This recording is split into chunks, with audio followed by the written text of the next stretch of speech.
शांति 20 मार्च 2024 की साकार मुरली है। बाबा बोले, मीठे बच्चे, तुम्हें गुप्त खुशी होनी चाहिए कि हम परमात्मा बाप की यूनिवर्सिटी के स्टूडेंट हैं। भविष्य नई दुनिया का वर्षा पाने के लिए पढ़ रहे हैं। आज का प्रश्न है, किस स्मृति में सदा रहो तो दैवी गुण धारण होते रहेंगे। उत्तर है, हम आत्मा शिव बाबा की संतान हैं। बाबा हमें कांटों से फूल बनाने आए हैं। यही स्मृति सदा याद रहे तो दैवी गुण धारण होते रहेंगे। पढ़ाई और योग पर पूरा ध्यान रहे।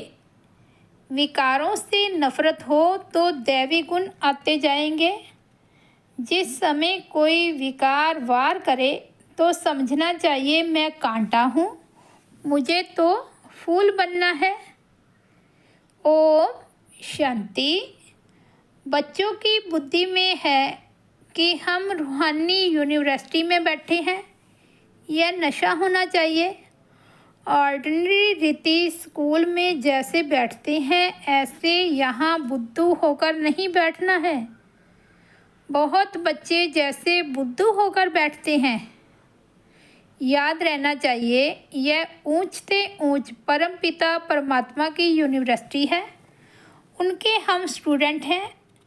तो तुम्हारे में कितनी फलक होनी चाहिए। यह है गुप्त खुशी, गुप्त ज्ञान। हर एक बात गुप्त है। कईयों को यहाँ बैठे भी बाहर के गंदे ख्यालात आते रहते हैं। यहाँ तुम पढ़ते हो भविष्य नई दुनिया का वर्षा पाने के लिए। तो तुमको कितनी खुशी रहनी चाहिए। दैवी गुण भी होने चाहिए। भले यहाँ सब ब्राह्मण ही आते हैं। वहाँ की कीचड़ पट्टी से तो तुम निकल कर यहाँ आए हो। तो तुम बच्चों को कितना खुशी में रहना चाहिए। सारी दुनिया इस समय गंध में पड़ी है। कहाँ कलयुगी गंध, कहाँ सतयुगी फुलवारी। कलयुग में एक दो को कांटे लगाते रहते हैं। तुमको तो अब फूल बनना है। तो कितनी खुशी रहनी चाहिए। हम अब फूल बनते हैं। यह बगीचा है। बाप को बागवान कहा जाता है। बागवान आकर कांटों को फूल बनाते हैं। यह तो बच्चों को समझ होनी चाहिए कि हम किस प्रकार का फूल बन रहे हैं। यहाँ बगीचा भी है। मुरली सुनकर फिर बगीचे में जाकर फूल से अपनी भेंट करो। हम कौन सा फूल हैं, हम कांटे तो नहीं हैं। जिस समय क्रोध आता है तो समझना चाहिए कि मैं कांटा हूँ, मेरे में भूत है। इतनी नफरत आनी चाहिए। क्रोध तो सबके बीच में आ जाता है। काम तो सबके बीच में हो ना सके, वे तो छिपा कर करते हैं। क्रोध तो बाहर में निकल पड़ता है। क्रोध करते हैं तो उसका असर भी थोड़ा दिन चलता है। क्रोध का भी नशा है, लोभ का भी नशा है। अपने से आपे ही नफरत आनी चाहिए। तुम समझते हो हमको बाबा फूल बनाते हैं। काम और क्रोध बहुत गंदा है। मनुष्य की सारी शोभा ही गवा देते हैं। यहाँ शोभा दिखाएंगे तब वहाँ भी शोभा पाएंगे। बाबा रोज बच्चों को समझाते रहते हैं कि दैवी गुण धारण करो। स्वर्ग में चलना है ना। यह लक्ष्मी नारायण कितने गुणवान हैं। महिमा भी इनके आगे जाकर गाते हैं। हम नीच पापी कामी हैं, आप सर्वगुण संपन्न हो। तुम समझाते भी हो स्वर्ग है फूलों का बगीचा और नरक है कांटों का जंगल। शिव बाबा स्वर्ग स्थापन करते हैं, रावण नरक बनाते हैं। विचार करना चाहिए, हम आत्मा बाप की संतान हैं।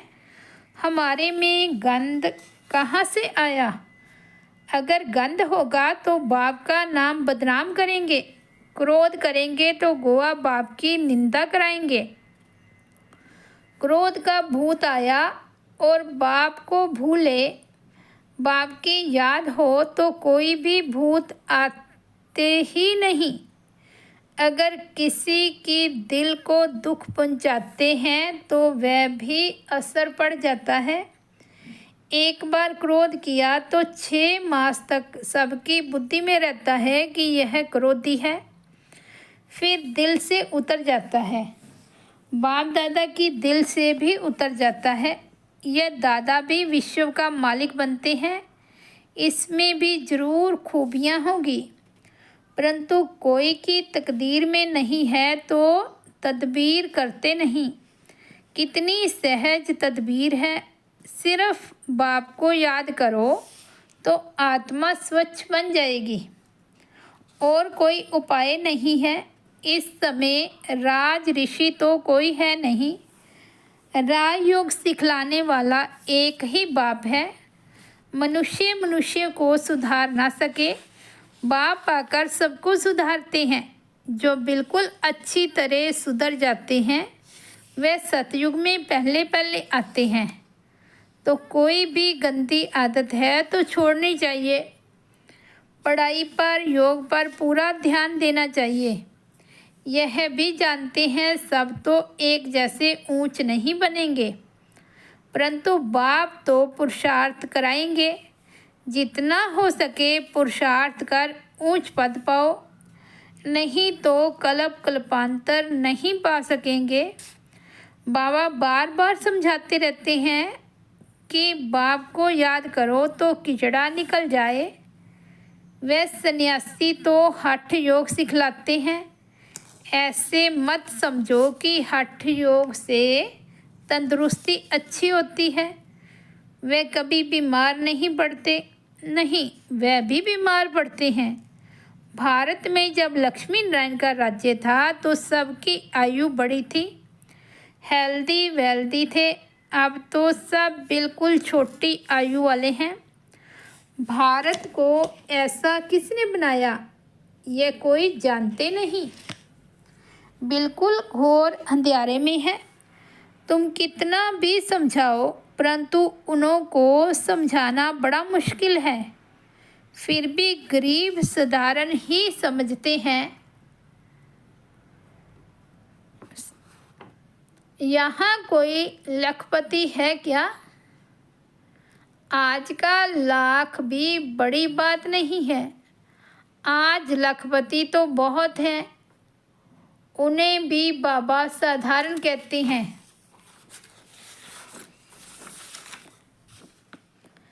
शादियों पर भी कितना खर्चा करते हैं।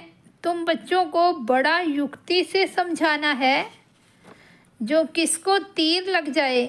बड़े बड़े आदमी कोई एमपी आदि आते हैं तो बहुत खुश होते हैं, परंतु एक में भी ताकत नहीं जो आवाज़ कर सके। तुम समझाते हो परंतु यथार्थ पूरा समझकर नहीं जाते हैं। ऊंचते ऊंच भगवान, ऊंचते ऊंच ये वर्षा। लक्ष्मी नारायण को किसने ये स्वर्ग का वर्षा दिया? यह कहाँ के रहवासी हैं? यह बहुतों को पता ही नहीं पड़ता है। म्यूज़ियम में आते बहुत हैं समझने के लिए। सेवा का चांस अच्छा है, परंतु योग है नहीं। बाप को याद करे तो प्रफुल्लता में भी आए। हम किसकी संतान हैं? कितने बच्चे कायदे सिर पढ़ते नहीं हैं। बाप से योग है नहीं। संपूर्ण तो कोई बना नहीं है, नंबरवार है। बच्चों को एकांत में बैठ बाप को याद करना है। ऐसे बाप से हम स्वर्ग का वर्षा पाते हैं। इस दुनिया में हम ही सबसे पतित बने हैं, फिर हमको ही पावन बनना है। यह अच्छी रीति याद करना है। बाप हर प्रकार की राय तो देते हैं। ऐसे ऐसे करो। जैसे क्वीन विक्टोरिया का वजीर गरीब था, रोड की लाइट पर पढ़ कर ऊंच पद पा लिया। शौक था, यह भी गरीबों के लिए है। बाप है गरीब निवाज। साहूकार क्या भगवान को याद कर सकेंगे? कहेंगे हमारे लिए तो स्वर्ग यहाँ ही है। अरे बाबा ने स्वर्ग की स्थापना की नहीं है, अब कर रहे हैं। बाप को याद करो, पावन तो जरूर बनना है। बच्चों को युक्ति रचनी है, कैसे किसको समझाएं कि भारत का प्राचीन योग सिवाय परमपिता परमात्मा के कोई सिखला नहीं सकते। हठ योग है निर्वृत्ति मार्ग वालों के लिए। बाप समझाते रहते हैं, जब किसका कल्याण होना होगा तो फिर लिखेंगे भी ऐसे। अभी देरी है तो किसकी बुद्धि में आता नहीं है। तुम्हारी है ये ईश्वरीय मिशन, तुम्हें मनुष्य को देवता बनाने की सेवा करनी है। दुनिया में तो अनेक प्रकार की मतें निकलती रहती है, तो उनका कितना शो होता है, अंधश्रद्धा कितनी है, रात दिन का फर्क है। तुम ब्राह्मणों में भी रात दिन का फर्क है। कोई तो कुछ भी जानते नहीं है, बहुत सहज। अपने को आत्मा समझो, बाप को याद करो तो पाप कट जाएंगे। दैवी गुण धारण करो तो ऐसे बन जाएंगे। ढिंढोरा पिटवाते रहो, दे अभिमान न हो तो ढोलक गले में डाल सबको बताते रहो कि बाप आया है। कहते हैं मुझे याद करो तो तुम पति से पावन बन जाएंगे। यह घर घर में संदेश देना है। सभी पर कट अर्थात जंक चढ़ी हुई है। तमो प्रधान दुनिया है, सबको बाप का पैगाम जरूर पहुंचाना है। पिछाड़ी में तुम्हारी वाह वाह निकलेगी, कहेंगे कमाल है इनों की। इतना जगाया परंतु हम जगे नहीं। जो जगे उन्होंने पाया, जो सोए उन्होंने खोया। बाप बादशाही देने आते हैं, फिर भी खो लेते हैं। सर्विस की युक्तियाँ रचनी चाहिए। बाप आया है, कहते हैं मामेकम याद करो तो विक्रम विनाश होंगे। पवित्र बन पवित्र दुनिया का मालिक बन जाएंगे। याद नहीं करेंगे तो पाप कटेंगे नहीं। कोई की कट न रहे तब ऊंच पद पा रह सकते हो, नहीं तो पद भी कम, सजाएं भी खाएंगे। सर्विस की अच्छी मार्जिन है, चित्र साथ में ले जाने से सर्विस कर सकेंगे। चित्र ऐसे अच्छी रीति बनाने चाहिए जो खराब ना हो। यह चित्र बहुत अच्छी चीज़ है, बाकी मॉडल्स तो खिलौने हैं। बड़े बड़े आदमियों के बड़े बड़े चित्र होते हैं, हजारों वर्ष भी चलते हैं। तुम्हारे ये 6 चित्र काफ़ी हैं। बोलो यह सृष्टि का चक्र कैसे फिरता है, हम आपको समझाएंगे। इस चक्र को याद करने से तुम चक्रवर्ती राजा बनेंगे। बैच भी बहुत अच्छा है, परंतु इनकी वैल्यू बच्चों के पास नहीं है। इस पर भी तुम समझाते रहो तो भी तुम्हारी कमाई बहुत होगी। ये बैच तो ऐसा है जो छाती से लटका रहे। यह बाबा इस ब्रह्मा द्वारा यह वर्षा देते हैं। ट्रेन में भी चक्कर लगाते यह समझाते रहो। छोटे बच्चे भी कर सकते हैं, तुमको कोई मना नहीं कर सकते। यह बैच ऐसी चीज़ है, हीरे जवाहरात फल फूल महल सब कुछ इसमें मर्ज है, परंतु बच्चों की बुद्धि में नहीं आता है। बाबा ने बहुत बारी समझाया है, चित्र साथ में जरूर हो। तुमको कोई उल्टा सुल्टा भी बोलेंगे। श्री कृष्ण को भी गाली मिली ना, भगाते थे, यह करते थे, लेकिन उनको भी पटरानी बनाया ना। विश्व का मालिक बनकर फिर ऐसे काम थोड़े ही करेंगे। इस ज्ञान में नशा बहुत होना चाहिए। हम चाहते हैं जल्दी विनाश हो जाए, फिर कहते हैं अभी तो बाबा साथ है। बाबा को छोड़ देंगे तो फिर बाबा 5,000 वर्ष के बाद मिलेगा। ऐसे बाबा को हम कैसे छोड़ें? बाबा से तो हम पढ़ते रहें, यह है ब्राह्मणों का ऊंचे ते ऊंचा जन्म। ऐसा बाप जो हमको रजाई दे रहा है, फिर तो हम उनसे मिलेंगे नहीं। परंतु गंगा पर रहने वालों को इतना कदर नहीं रहता।